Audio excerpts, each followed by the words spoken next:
Welcome back to ArkanSense, where we try to make sense of the issues affecting Arkansans. And today, we'll be talking about what's on your 2020 ballot, specifically ballot initiative number 3, titled, An Amendment to the Arkansas Constitution to amend the process for the submission and approval of proposed initiated acts, constitutional amendments, and referenda.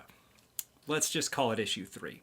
And let's start with a reminder of how things like this end up on your ballot, especially since issue 3 would change that. Almost every time you go to vote, in addition to people running for specific positions, there will be a set of laws for you to vote on. You may have heard them called acts, initiatives, issues, referenda, or amendments, sort of interchangeably, but the difference is extremely important. And to understand it, you need to understand how laws work in Arkansas and how things become laws in the first place. Just like the United States, Arkansas has its own constitution, which is the highest level of law in the state. Any regular laws passed by the state, counties, or cities cannot contradict the state constitution. And if they do, the state constitution always wins. Because the state constitution is a higher level of law, it's also generally supposed to be harder to change. Most state laws are enacted just by getting a majority of votes in the Arkansas House of Representatives and Senate, and then being signed by the governor. But if you want to amend the constitution, it's a bit trickier. A constitutional amendment proposed by state legislators has to not only get a majority vote in both houses, but once it does, it has to go to a statewide ballot and get a majority from us, the voters.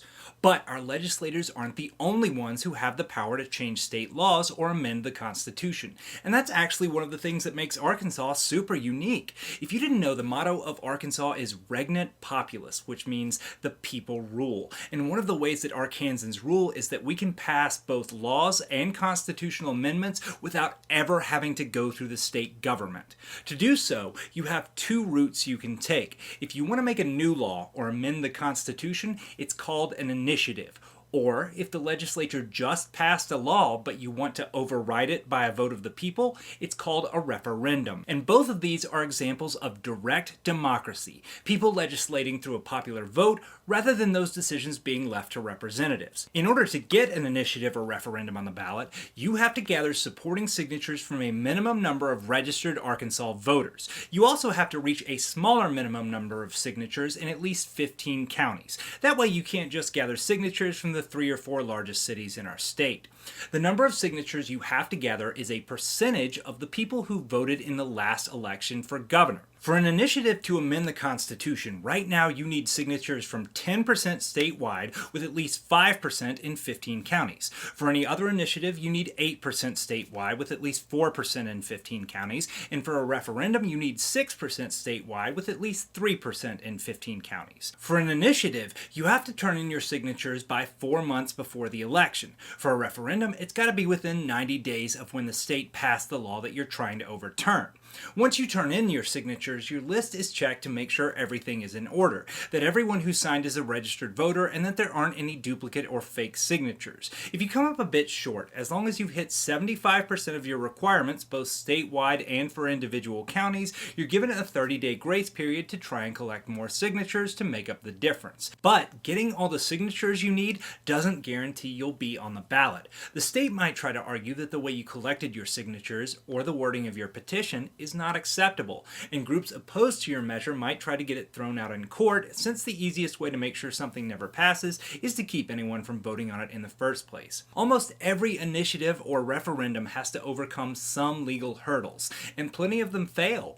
Right now there is no limit on when these legal challenges have to happen, so sometimes we end up with things still on the ballot even though they've been thrown out because the court made that decision after ballots were printed. But if you get 75% of the signatures you needed by the first deadline, and if you get 100% within your grace period, accounting for any that were thrown out, and if you survive the legal challenges all the way to election day, then your proposal will be voted on and possibly passed by your fellow Arkansans. And issue 3 wants to change basically all of that. Issue 3, generally speaking, makes changes which would make it more difficult to get things on the ballot through legislative referrals, initiatives, or referenda. First, it would increase the number of votes needed for the Arkansas legislature to send a constitutional amendment to the ballot. Instead of a simple majority, half plus 1, it would require a 2/3 majority in both the Arkansas House of Representatives and the Senate.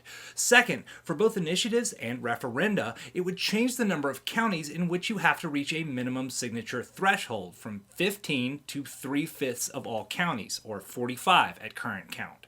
Third, it would change the date when signatures for initiatives are due. Instead of 4 months before the election, which usually means about the first week of July, signatures would be due January 15th. Fourth, Issue 3 would entirely eliminate the grace period to gather additional signatures. It does this not only for statewide initiatives and referenda, but also for counties and cities which have their own equivalent initiative process. Fifth, it would establish April 15th of election year as a deadline to file any lawsuits challenging any of the statewide initiatives or referenda.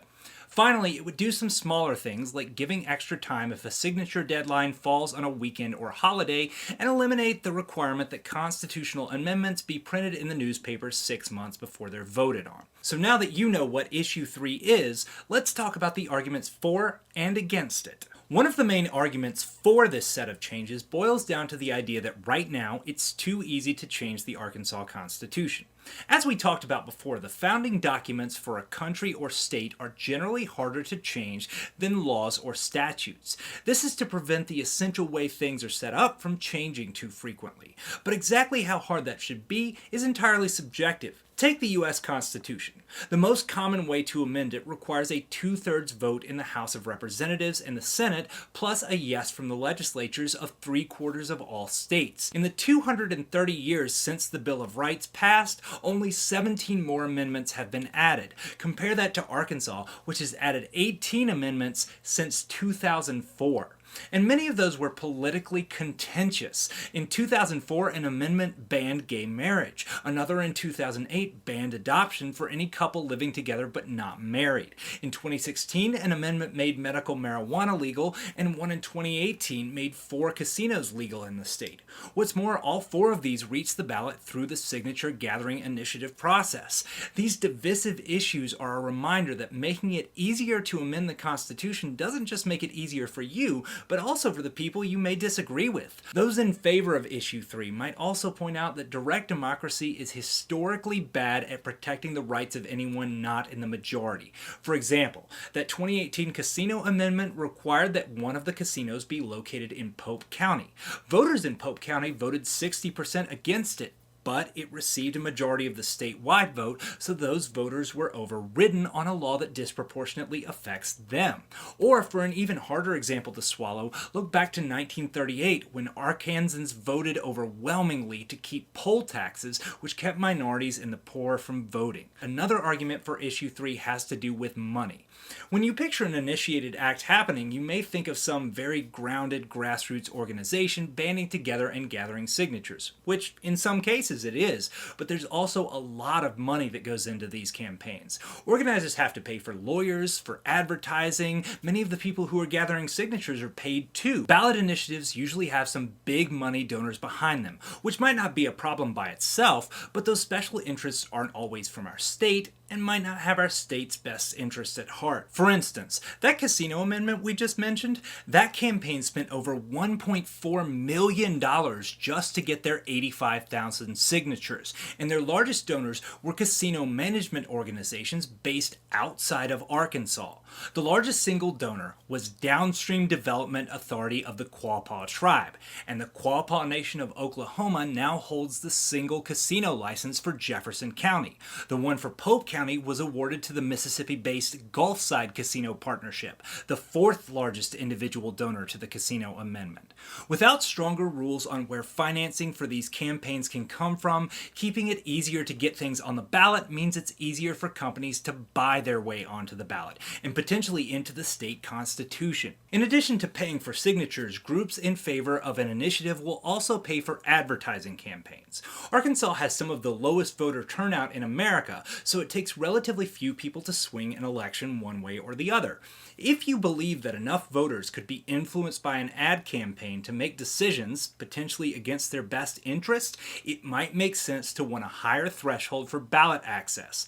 And fewer things on the ballot could mean more attention is paid to the things that do make it, so voters might make more informed decisions. Another argument for Issue 3 is that setting a definite and early deadline for legal challenges could keep people from feeling like they've wasted money if they donate to a group promoting an initiative only to later have it thrown out. This can also help head off some of the confusion that results when issues are thrown out after ballots have already been printed. And here's one final argument in favor of issue 3. Arkansas is becoming increasingly urban. Arkansans are most frequently moving out of rural counties and into urban and suburban areas. Here's a series of charts to demonstrate how that urban-rural divide changes the way you might want to gather signatures for petitions, based on the required signatures for petitions in 2020. As the law stands now for a constitutional amendment, you need 10% statewide and 5% in 15 counties. So these charts show a number of different ways you could reach your 10% statewide threshold if you had the exact same percentage in each county. Because of how much more populated those first 15 counties are, if you can hit just about 16% in each of them, then you've reached your state total already. Because of the population drop-off, there's little reason to bring your petition to too many more counties than that. If you believe that to get on the ballot, initiatives should have support from more rural areas of the state, then expanding the requirement to 45 counties makes sense. So those are some of the arguments for issue 3. If you agree with these arguments, then you should vote yes on issue 3. And now here's some of the ones against it. The main argument is this: yes, it may be relatively easy to change the state constitution. Yes, that process may open the door to influences from outside of our state, and yes, the process as it stands now may mean that rural Arkansans are largely overlooked when petitions are gathering signatures. But every constitutional amendment, initiative, and referendum ultimately goes to the whole state for a vote. And shouldn't the final barrier to bad laws not be the procedure, but the people? Those opposed to issue 3 are in favor of more direct democracy, and might say that despite any downsides it may have, it's better to risk letting citizens make bad decisions than to not let them decide at all. Many of the other arguments against issue 3 rely on you agreeing with this idea, and in turn believing that getting on the ballot should not become more difficult. Moving the signature deadline back to January means collecting signatures has to mostly happen during a non-election year, when potentially fewer people care, and it means you may find yourself short a few final signatures right around what may be the worst time to try and collect them: Christmas and New Year's. And eliminating the grace period not only opens the door to more petitions failing by just a few signatures, but it's also the second tightening of restrictions on the signature process in a very short time. The 75% threshold to get that grace period was only added back in 2014. And adding more counties to the minimum threshold means that gathering signatures is going to cost more, which potentially means the process is even more likely to only be feasible for a campaign with large money donors behind it. Also, while we talked earlier about some of the more contentious amendments that have passed thanks to citizen initiatives, it's worth noting that a number of them were later overruled at a federal level. You may have heard it said that states function as the laboratories of democracy. In this view, the Constitution purposely leaves some wiggle room for the states to customize their own local government, while also providing a sort of ground floor for many basic rights and freedoms. In an optimistic view, this means our state, and all others, should be able to change their constitution frequently and feel comfortable allowing the people the power to do so, knowing that there's ultimately a higher law which would override some of the more harmful things that might potentially pass by a popular vote. Also, while many of the individuals and groups who have spoken out for issue 3 have focused heavily on making it harder to change the state constitution, it's worth mentioning that some people against issue 3 might be in favor of that, but against also increasing the difficulty for other initiatives and referenda. If the legislature had just wanted to make amending the Constitution harder, they could have packaged that set of laws by itself, but they didn't. If you agree more with these arguments than the ones from before, then you should vote no on issue 3. And that's it! Thanks so much for watching. If you enjoyed this video, please like and subscribe. I'll be putting out more videos over the next few weeks explaining the other things on the Arkansas ballot. And if you enjoyed this and want to see more videos like it, please support ArkanSense on Patreon. Patreon is the easiest way to support content makers in a way that works for your budget. You decide how much you want to give each month, and you can change that amount at any time. Bigger donations get bigger perks, including picking a topic for an upcoming ArkanSense episode. And speaking of perks, thanks to Patreon patrons Zach Green, Jordan Little, Jason Sanders, Alan Archer, and W. Don Hughes, as well as everyone you see on screen now for making this video happen. Plus credit to U of A math professor Edmund Harris for our data visualization. Thanks again, and see you next time for more ArkanSense.